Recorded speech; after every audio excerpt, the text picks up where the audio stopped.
Koen, että mun nimi on ihan oikeasti Kuunvaara ja sitä se on edelleen.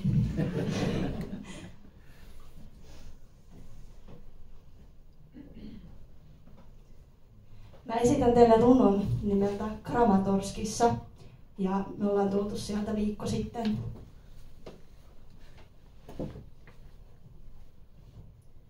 Olen se tyttö, joka on käynyt Kramatorskissa, jonka paras ystävä on orpo katukissa. Se sentään osaa olla hiljaa ja kunnioittaa. Olla purematta ruokkivaa ja luottaa.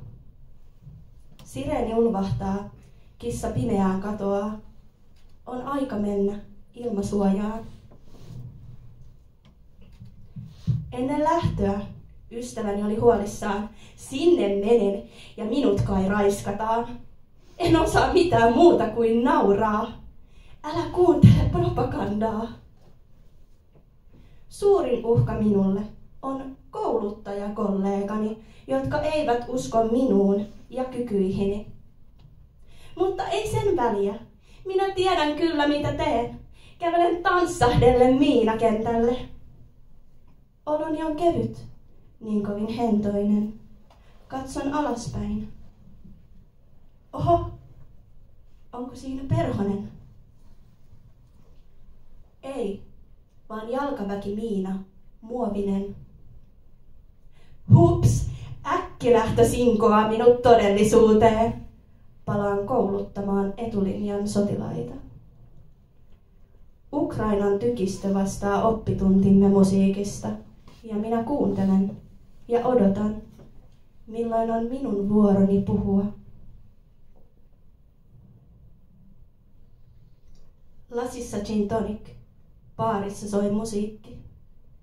En mä ymmärrä siitä sanaakaan, mutta kuulen tuskan kertovan, miten ihanaa on saada puheluita etulinjasta. Ollaan vielä elossa. Muutaman viikon kuluessa puhelin lakkaa soimasta. Ja minä tiedän, vika ei ollut minussa, mutta etsin sitä koulutuksesta, minun osuudesta. Etsin ja murran itseni, vaikka tiedän, ettei se ole minun syyni. Olen se tyttö, joka on käynyt Kramatorskissa, jonka paras ystävä on orpo katukissa. Se kuuntelee suruni ja lohduttaa, on purematta ruokkivaa ja luottaa.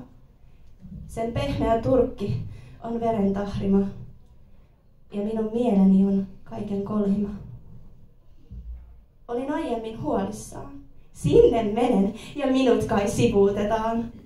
Osaan vain laiskasti naurahtaa. Suurin uhka minulle on kouluttajakollegani, jotka eivät usko minuun ja kykyihini.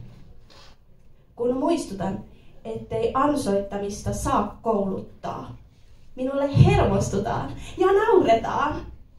Kyseenalaistetaan, että mitä minun seurassani sitten saa. Sitä, mikä sodassa on laillista. Minä vastaan. En halua alentua niiden tasolle, jotka kylvävät kauhunsa lapsille, sillä muuten olisimme yhtä pahoja ja täysin ilman moraalia. Vieraan vallan terroria pommitetaan päiväkoteja ja siinä sivussa Suomi on jälleen maailman onnellisin maa. Mutta kappas kummaa, täällä lapset tappaa toisiaan, eikä sotilaita siihen tarvittukaan. Palaan kotiin, on täysin hiljaista. En tiedä miten sen pukisi sanoiksi, mutta minä olen se tyttö, joka on käynyt Kramatorskissa. Ja sinne jäi paras ystäväni orpo katukissa.